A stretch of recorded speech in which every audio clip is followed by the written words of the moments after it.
Président, mes chers collègues, bien sûr, tout le monde partage l'enjeu de cette délibération, à savoir faire jouer un nouveau rôle au train en Pays Basque pour des mobilités au quotidien. L'opportunité de cette étoile ferroviaire est un véritable potentiel pour nous permettre d'irriguer l'ensemble du Pays Basque et de mettre en place des services ferrés à vocation périurbaine. Tout le monde l'aura bien saisi. Aujourd'hui, force est de constater que nous avons un potentiel qui est largement sous-utilisé avec 100 km d'infrastructures, 4 gares nationales, 11 haltes ou gares régionales pour un bassin de vie de 320 000 habitants. Avec ces infrastructures et depuis maintenant près de 10 ans, le territoire Pays Basque est desservi en TER par environ 12 allers-retours entre Hendaye et Bayonne, 4 allers-retours entre Bayonne et Pau et 4 allers-retours entre Bayonne et Saint-Jean-Pied-de-Port.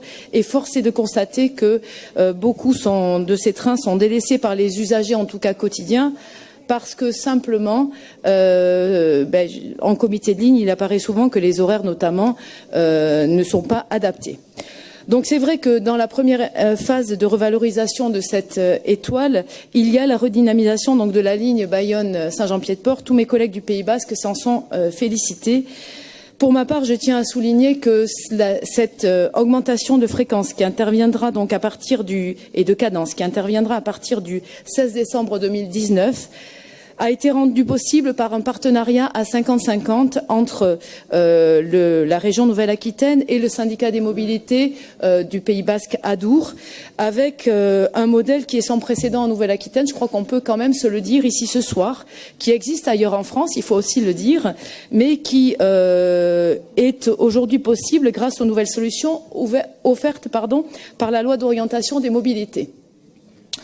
Cette redynamisation a un coût, à savoir 1 million d'euros donc pour le renfort des services et 1 million d'euros pour les investissements en gare de Cambo, financés, je le répète, à 50-50 par les deux collectivités que je viens de citer.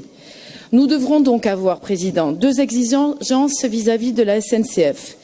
La performance des services de cette ligne pour les voyageurs en termes d'information, d'accueil, bien sûr aussi de ponctualité et de régularité. Et aussi, bien sûr, l'entière transparence des coûts et de cette exploitation.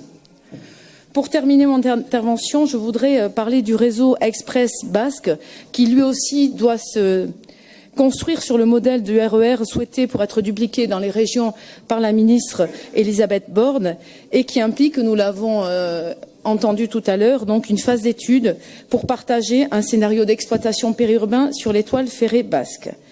Nous souhaitons y travailler sans attendre et tirer des précédentes études d'ores et déjà menées, notamment celles qui concernent le train-train transfrontalier ou alors, par exemple, la voie du Soufre, et pour définir une véritable desserte périurbaine cadencée et dédiée à l'axe littoral, sans origine ou destination Bordeaux, mais sur un segment Hendaye-Sudland d'ici 2025.